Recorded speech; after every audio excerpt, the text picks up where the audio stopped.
अरे गाढवा, तुला मराठीमध्ये किती मार्क आहेत? 4 मार्क. किती पैकी असतात मार्क?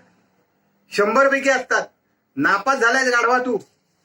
त्या जाधवला बघ, त्याला किती मार्क आहेत? 99 मार्क आहेत त्याला, आणि तुला 4 मार्क.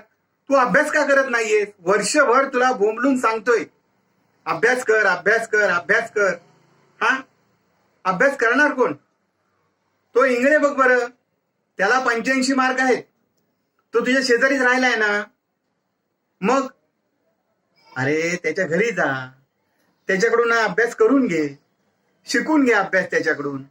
नाही तर जाधवच्या घरी जा, तो तुला शिकवेल. जाधव शिकवशील ना? बघ, शिकवेल तो तुला. नाही तर इंगळेकडे जा, तो पण शिकवेल त्याला. काय रे इंगळे, शिकवशील ना त्याला?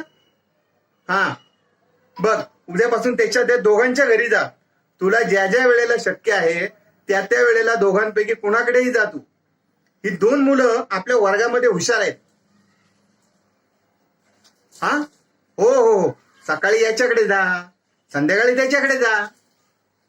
आणि हे बघ, आता 6 महिला तुला एवढे कमी मार्क असले तरी तू टेन्शन घेऊ नकोस. वार्षिकला तू नक्की 100 पैकी निदान 90 मार्कापर्यंत तरी मिळवशील, मला खात्री आहे. माझ्या वर्गात एकही मुलगा नापास झालेला मला चालायचा नाही. हा हा, ओके.